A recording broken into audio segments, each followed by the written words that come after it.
सुप्रभात मेरे प्यारे बच्चों। आज आप सभी लोग हिंदी व्याकरण में पाठ 16, पाठ 17, पाठ 18, पाठ 19 और पाठ 20 के विषय में अध्ययन करेंगे। पर यह ध्यान रखिएगा, आपके एनुअल एग्जाम में पाठ 16 से पाठ 30 तक एवं पत्र निबंध आपका आएगा। तो इस तरह से इन सभी का आपको सूक्ष्म अध्ययन करना है।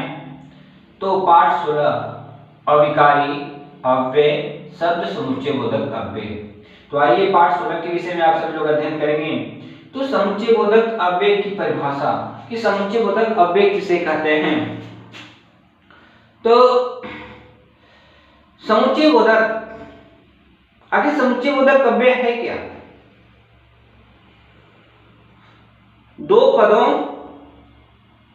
वाक्यों या उपवाक्यों को जोड़ने वाले पदों को समुच्चय बोधक अव्यय कहते हैं।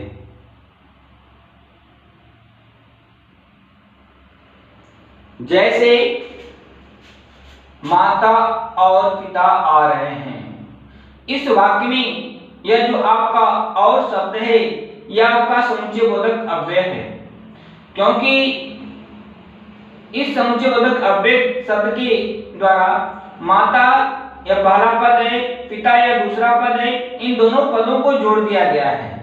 तो जो समुच्चय बोधक अव्यय होते हैं या पदों को, वाक्यांशों को या उपवाक्यों को जोड़ते हैं। समुच्चय बोधक अव्यय के भेद, समुच्चय बोधक अव्यय के दो भेद होते हैं। पहला समानाधिकरण समुच्चय बोधक अव्यय, दूसरा है व्यधिकरण समुच्चय बोधक अव्यय। अब आइए पाठ 17 अविकारी अव्यय शब्द संबंध बोधक अव्यय। तो संबंध बोधक अव्यय की परिभाषा ऐसे शब्द जो वाक्य में संज्ञा या सर्वनाम के बाद आकर दूसरे पदों से संबंध स्थापित करते हैं, उन्हें संबंध बोधक अव्यय कहते हैं। पर ध्यान रखिएगा, यह वाक्य में आते हैं तो संज्ञा या सर्वनाम के बाद ही आते हैं, पहले नहीं आ सकते हैं। वाक्य में जो संबंध बोधक जो अव्यय होते हैं, संज्ञा या सर्वनाम के बाद आकर वाक्य में ही दूसरे पदों से संबंध स्थापित करते हैं, तो उन्हें संबंध बोधक अव्यय कहते हैं। जैसे हवा के बिना आदमी जिंदा नहीं रह सकता, इस वाक्य में के बिना जो शब्द है यह आपका संबंध बोधक अव्यय है, और यह जो संबंध बोधक अव्यय है हवा और आदमी के भी संबंध स्थापित कर दिया गया है। इस संबंध बोधक अव्यय के माध्यम से हवा और आदमी के भी संबंध स्थापित कर दिया गया है। तो संबंध बोधक अव्यय के जो आपके भेद होते हैं, संबंध बोधक अव्यय निम्नलिखित प्रकार के होते हैं। पहला कालवाचक, दूसरा स्थानवाचक, तीसरा दिशावाचक, चौथा सादृश्यवाचक, पांचवा विरोधवाचक, छठा व्यतिरेक वाचक, सातवां है संग्रहवाचक, आठवां है साधनवाचक, नौवां है आपका तुलनावाचक और दसवां है आपका विनिमयवाचक। तो यह है संबंध बोधक अव्यय के भेद। अब आइए पाठ 18 अविकारी अव्यय शब्द विस्मयादि बोधक अव्यय। तो विस्मयादि बोधक का तात्पर्य, विस्मयादि जो शब्द है वह दो शब्दों से मिलकर बना हुआ है, एक विस्मय है, दूसरा आदि है। तो विस्मय शब्द का जो तात्पर्य है वह आश्चर्य है। तो आदि शब्द का जो प्रयोग इसे घृणा है, प्रेम है, ईर्ष्या है, आदि शब्दों के लिए, उन शब्दों के लिए आदि शब्द का प्रयोग किया गया है। तो यह ध्यान रखिएगा आप सभी लोग कि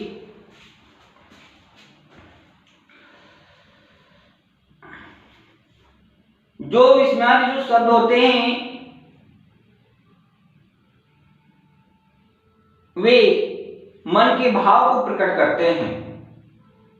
तो विस्मयादि बोधक जो शब्द होते हैं उन शब्दों का जो संबंध होता है वह वक्ता के मन से होता है, ना कि वाक्य में किसी पद से विस्मयादि बोधक शब्द का कोई भी संबंध नहीं होता है।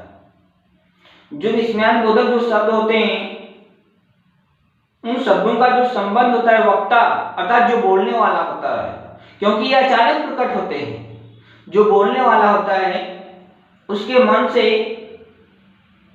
विस्मयादि बोधक शब्दों का संबंध होता है, परंतु वाक्य में किसी भी पद के साथ उसका कोई संबंध नहीं होता है। आइए विस्मयादि बोधक की परिभाषा। वाक्य में जो शब्द वक्ता के विस्मय का जो अर्थ होता है आश्चर्य है, शोक, घृणा आदि के भावों का बोध कराते हैं उन्हें विस्मयादि बोधक शब्द कहते हैं। पर यह ध्यान रखिएगा, विस्मयादि बोधक शब्द के बाद ठीक विस्मयादि बोधक चिन्ह का प्रयोग किया जाता है। जैसे वाह तुमने बहुत अच्छा काम किया, इस वाक्य में जो वाह शब्द है वह आपका विस्मयादि बोधक शब्द है। अब आइए पाठ 19 पद परिचय। आखिर पद परिचय है क्या? तो पहले समझने की कोशिश कीजिए आप कि पद किसे कहते हैं, जो कि पहले पढ़ा चुका गया है, परंतु पुनः ध्यान दीजिए। किसी भी शब्द का जब वाक्य प्रयोग किया जाता है तो वाक्य में उस शब्द का स्थान बदल जाता है, अर्थात वह पद कहलाता है। तो पद परिचय है क्या? वाक्य में प्रयुक्त पदों का व्याकरण की दृष्टि से परिचय देना, व्याकरण की दृष्टि से परिचय देना और वाक्य में उसका कार्य बतलाना पद परिचय कहलाता है। पद के जो आपके प्रकार होते हैं संज्ञा पद, सर्वनाम पद, विशेषण पद, क्रियापद, क्रिया विशेषण पद, समुच्चय बोधक पद, संबंध बोधक पद, विस्मयादि बोधक पद। जैसे आप संज्ञा पद का परिचय दे रहे हैं, पद परिचय दे रहे हैं, तो संज्ञा पद का परिचय देते समय निम्नलिखित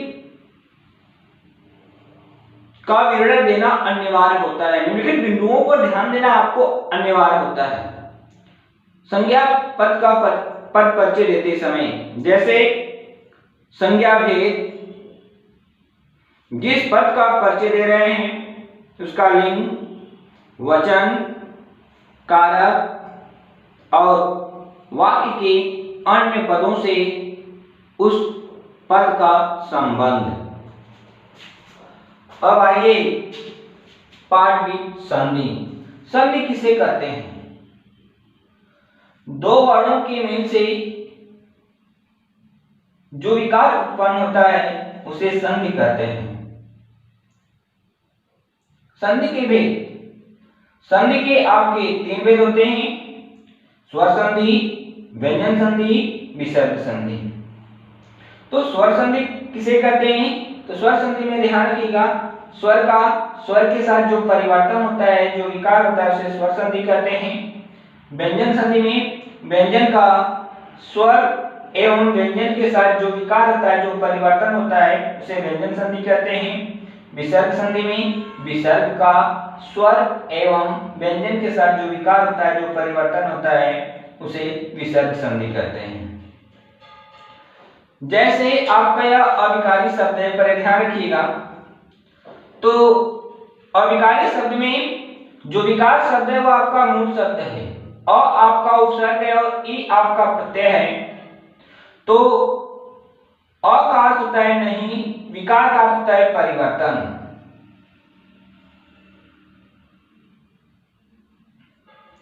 तो इस तरह से आज आपने पाठ 16, पाठ 17, पाठ 18, पाठ 19 और पाठ 20 सभी के विषय में आज आपने सभी ने अध्ययन किया।